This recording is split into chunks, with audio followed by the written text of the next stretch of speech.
शांति आज साकार महावाक्य 9/4/2026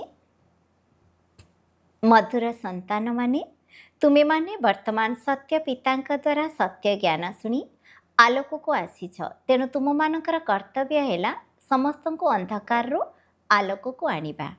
प्रश्न जेतेबेले तुम्हें पिला माने कहा ज्ञान शुणाउछ सेतेबेले केउ गोटे कथा निश्चित मन रखिबा दरकार। उत्तर मुखरे बारंबार बाबा बाबा शब्द कहूथाओ ଏହା ଦ୍ୱାରା ନିଜର ଜ୍ଞାନ ଶୁଣାଇବାର ଅଭିମାନ ସମାପ୍ତ ହୋଇଯିବ। ବର୍ଷା ମଧ୍ୟ ମନେ ରହିବ। ବାବା କହିବା ଦ୍ୱାରା ସର୍ବବ୍ୟାପୀର ଜ୍ଞାନ ପ୍ରଥମରୁ ହିଁ ସମାପ୍ତ ହୋଇଯାଇଥାଏ। ଯଦି କେହି କହେ ଭଗବାନ ସର୍ବବ୍ୟାପୀ ଅଟନ୍ତି ତେବେ କୁହ ପିତା ପୁଣି ସମସ୍ତଙ୍କ ଭିତରେ କିପରି ରହିପାରିବେ? ଗୀତ ଆଜ ଅନ୍ଧେରେ ମେ ହେ ଇନ୍ସାନ। ओम शांति पिलामाने कौन कहले आउ काहाकू डाकिले? हे ज्ञानर सागर अथवा हे ज्ञान सूर्य बाबा भगवान को बाबा कह जाए ना। आमे आसी अंधकार रे पड़ीछु। पिलामाने कहउछंती जदि भगवान तुमर पिता हेले तेबे तुम समस्ते तांकर संतान होई गल। आपण आमको आलोक को नहीं जानतु जेहेतु बाबा शब्द कही संबोधन करुछंती तेणु एथिरु प्रमाणित हेउछि जे समस्ते से पितांको डाकुछंती। बाबा शब्द कहवा द्वारा स्नेह आसी जाउछि कारण पितांक ठारु संपत्ति निया जाए। केवल ईश्वर वा प्रभु कहवा द्वारा पितांक संपत्तिर स्वाद आसुनाही। बाबा शब्द कहले संपत्ति मने पड़ी जाउछि। तुमे माने डाकुछ बाबा आमे अंधकार रे अछु आपण वर्तमान पुनर्बार आमर आत्मारूपी दीप को जलांतु कारण आत्मा मानकर दीप लिभि जाइछि। मनुष्य मरीगले 12 दिन पर्यंत दीप जलाई थांती। जणे केवल घी ढाळिबा पई बसी रही थाए जहा द्वारा दीप लिभि न थाए। बाबा बुझाउछंती तुमे भारतवासी आलोकरे अर्थात दिन रे थिलो एबे राति रे अछ। 12 घंटा दिन 12 घंटा राति ताहा तो हद्र कथा किंतु यह तो बेहद्र दिन एवं बेहद्र राति। जहाँ को कहा जाए ब्रह्मांकर दिन सत्ययुग त्रेतायुग ब्रह्मांकर रात्रि द्वापर युग कलिजुग। राति रे अंधकार होइथाए तेणु मनुष्य माने एठी सेठी झुंटी पड़ती। भगवान को खोजिबा पई चतुर्दिगरे चक्र लगाउथांती किंतु परमात्मा को पाई पारु नाहांती। परमात्मा को पाइबा पाई भक्ति करुछंती। द्वापर युगरु भक्ति आरंभ हेउछि एवं सेबेठारु रावण राज्य मध्य आरंभ हेउछि। दशहरा उपरे मध्य गोटे कहानी करि देइछंती। कहानी सर्वदा मनगढ़ा कथा ही होइथाए। जेपरि सिनेमा नाटक आदि तैयारी करिथांती। श्रीमद् भगवत गीता हेउछि प्रकृत शास्त्र। परमपिता परमात्मा एठाकू आसी राजयोगर शिक्षा देले एवं राजत्व देले पुणी भक्ति मार्ग रे तार कहानी करि देउछंती। व्यासदेव गीता रचना कले अर्थात कहानी रचना कले। सत्य कथा तो तुमे माने बाबांको द्वारा एपे शुणुछ तेणु तुम मानक मुखरु सर्वदा बाबा बाबा शब्द बाहरिबा दरकार। परमात्मा आमर बाबा जे कि नुआ दुनियार रचयिता अटंती तेबे निश्चित आमको तांक ठारु स्वर्गर संपत्ति मिलिबा दरकार। एबे तो 84 जन्म भोग करी आमे नरकरे आसी पहुँचीछु। बाबा पूछाउछंती पिला माने तुमे भारतवासी सूर्यवंशी चंद्रवंशी थिल सारा विश्वर मालिक थिल सेतेबेले अन्य कौनसी धर्म नथिला जाहाकु स्वर्ग अथवा कृष्णपुरी कहा जाउछि। एठारे हेला कंसपुरी। बापदादा मने पकाई देउछंती जे एठारे लक्ष्मीनारायणकर राज्य थिला। बाबा ही ज्ञानर सागर शांतिर सागर पतित पावन अटंती पानीर गंगा नुहे। सबु कन्या मानकर एकमात्र भगवान पर अटंती एकथा मनुष्य जानी नाहांती। सेतिपय पचरा जाउछि आत्मार पिता किए तेणु द्वंद्वरे पड़ी जाउछंती। कहउछंती आमे जानी नाहु। अरे आत्मा तुमे निजर पितांकु जानी नाह। कहउछंती गॉड फादर। जदि पचरा जाउछि तांकर नाम रूप कौन ईश्वरंकु जानिछ तेबे कहि देउछंती से सर्वव्यापी। अरे पिला मानकर बापा केबे सर्वव्यापी होइथांती कि? मनुष्य माने रावणर आसुरी मतरे चाली केते बुद्धिहीन होई जाइछंती। देह अभिमान हेला नंबर 1। निजको आत्मा निश्चय करुनाहांती। कहउछंती मु अमुक एसबु तो शरीरर कथा प्रकृत रे निजे किए एकथा जानी नाहांती। मु जज मु अमुक मु कही चाल किंतु यह तो भूल। मु एवं मोर दुईटी शब्द अटे। आत्मा अविनाशी शरीर विनाशी शरीर नाम दि जाउछि आत्मार कौनसी नाम रखा जाए नहीं। बाबा कहउछन्ति मोर नाम शिव। शिव जयंती मध्य पालन करुछन्ति। तेबे पिलामानकर जयंती किपरि होई परिबो से काहा भितरे आसुचन्ति एकथा काहाकू जଣା नहीं। सब आत्मांकर नाम आत्मा ही अटे। परमात्माकर नाम है शिव, बाकी सबू हेले शालिग्राम। आत्मा माने हेले संतान। एकमात्र शिव हेउछन्ति सबू आत्मांकर पिता। से होछन्ति अविनाशी पिता। तांको समस्ते डाकुछन्ति जे आस आमको पवित्र कर। आमे दुखी हो जाइछु, आत्मा डाकुछि। दुख समय सबू पिला माने तांको मने पकाउछन्ति, किंतु जेतेबेले सुखरे थांती सेतेबेले केही भी मने पकांती नाही। एबेरे आपण तुमको दुखी करि देइछि। बाबा पूछाउछन्ति एही रावण तुमर पुरुणा शत्रु। एहीभଳି ड्रामार खेल तैयारी होइछि। तेबे वर्तमान समस्ते अंधकार मध्यरे अछन्ति, सेथिपई डाकुछन्ति हे ज्ञान सूर्य आस आमको आलोक को नहीं जाओ। भारत सुखधाम थिला, तेणु केही डाकु नथिले, कारण सेठारे कौनसी अप्राप्त वस्तु नथिला। एठारे तो चित्कार करुछन्ति हे शांति देवा। बाबा आसी बुझाउछन्ति शांति तो तुमर स्वधर्म, तुमर गलार हार।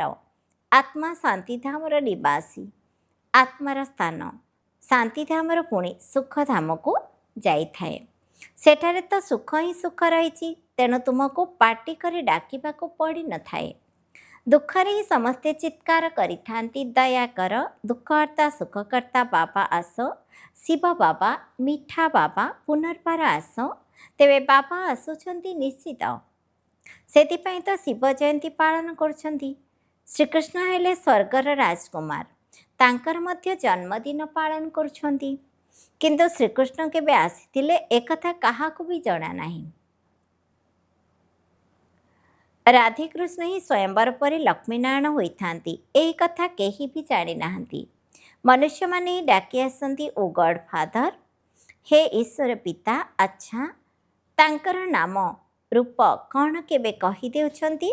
से नाम रूपरू अलगा अटंती। आरे तुमे कहूच ईश्वर पिता पड़ी नाम रूपरू अलगा करि देउछ।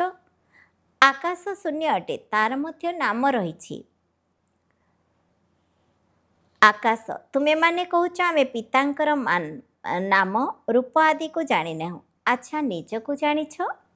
तेबे कहउछन्ति हाँ मु आत्मा। अच्छा, आत्मार नाम रूप कौन? तेबे कही देउछन्ति आत्मा ही परमात्मा अटे। आत्मा तो नाम रूपरू अलगा ही पारिब नाही। आत्मा गोटे बिंदु तारका सदृश, जे कि भ्रुकुटी मझिरे रही। एही छोट आत्मा भितरे 84 जन्मर पाठ निर्धार्य होई रही। यह बहुत बुझिबार कथा। सेथिपई 7 दिन भट्टीरे गायन अछि। द्वापर जुग ठारू रावण राज्य आरंभ होइछि, सेबेठारू विकार मानकर मध्य प्रवेशता शेष हेला। तेणु सीढ़ी रे तळकू खसी आसीछन्ति। एबे समस्तଙ୍କୁ ग्रहण लागि जाइछि, तेणु कला होई जाइछन्ति। सेथिपई डाकुछन्ति हे ज्ञान सूर्य आस, एठाको आसी आमको आलोक को नहीं जाओ। ज्ञान अंजन सद्गुरु देले अज्ञान अंधेरा विनाश। बुद्धि रे बाबा आसी जाउछन्ति। एमिति नुहे जे बाबा ज्ञान अंजन कौनसी गुरु हेले देले गुरु तो ढेर अछन्ति, सेमानक भितरे ज्ञान केउठु आसीबो? सेमानकर कौन गायन हेउछि कि? ज्ञानर सागर पतित पावन समस्तंकर सद्गति दाता एकमात्र बाबा ही अटंती। तेबे अन्य केही ज्ञान किपरि दे पारिबे? साधु माने कहउछन्ति भगवान का सहित मिसिबा पई अनेक रास्ता अछि। शास्त्र पढ़िबा, यज्ञ तप आदि करिबा एसबु भगवान का सहित मिसिबार रास्ता, किंतु पतित मानकु पवित्र दुनिया को किपरि जाई पारिबे? बाबा कहउछन्ति मु निजे आसुछि। भगवान तो जणे ही अटंती। ब्रह्मा विष्णु शंकर मध्य देवता अटंती, सेमानकु मध्य भगवान कहाजिबो नाही।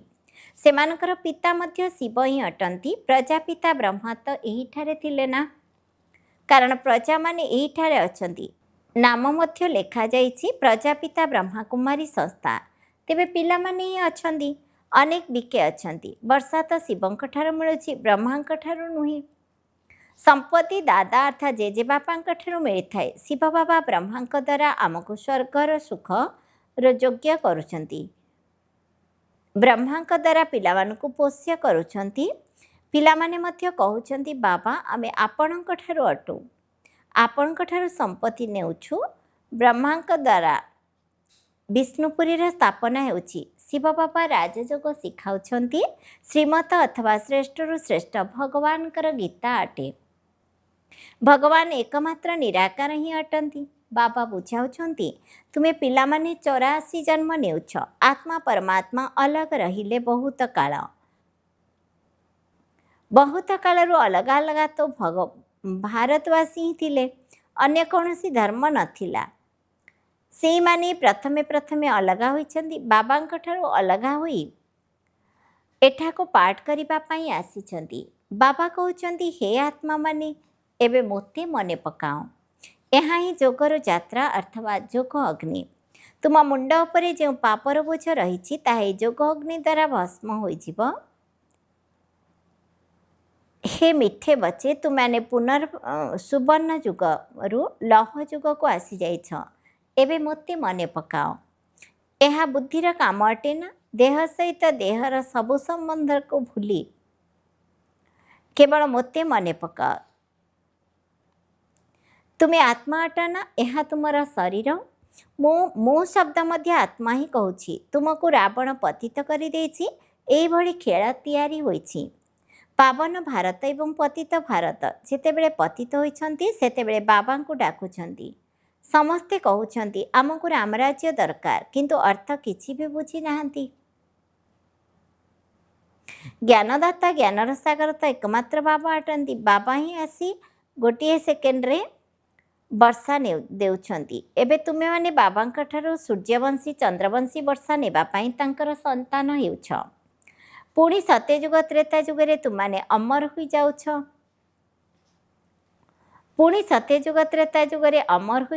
ସେଠାରେ ଏପରି କେହି କହିବେ ନାହିଁ ଯେ ଅମୁକ ମରିଗଲା। ସତ୍ୟଯୁଗରେ ଅକାଳ ମୃତ୍ୟୁ ହୁଏ ନାହିଁ। ତୁମମାନେ କାଳ ଉପରେ ବିଜୟ ପ୍ରାପ୍ତ କରୁଛ। ସେଠାରେ ଦୁଃଖର ନାମ ମଧ୍ୟ ରହିବ ନାହିଁ। ତାକୁ ସୁଖଧାମ କୁହାଯାଉଛି। ବାବା କହୁଛନ୍ତି ମୁଁ ତୁମକୁ ସ୍ୱର୍ଗର ରାଜତ୍ୱ ଦେଉଛି।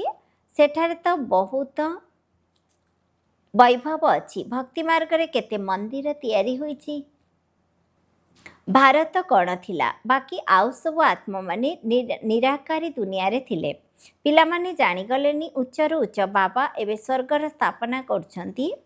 ଉଚ୍ଚରୁ ଉଚ୍ଚ ହେଲେ ଶିବ ବାବା, ତାଙ୍କ ପରେ ହେଲେ ବ୍ରହ୍ମା ବିଷ୍ଣୁ ଶଙ୍କର ସୂକ୍ଷ୍ମଲୋକ ନିବାସୀ, ତାପରେ ଏହି ଦୁନିଆ। ଜ୍ଞାନ ଦ୍ୱାରା ହିଁ ତୁମମାନଙ୍କର ସଦ୍ଗତି ହେଉଛି। ଗାୟନ ମଧ୍ୟ ହେଉଛି ଜ୍ଞାନ, ଭକ୍ତି ଏବଂ ବୈରାଗ୍ୟ।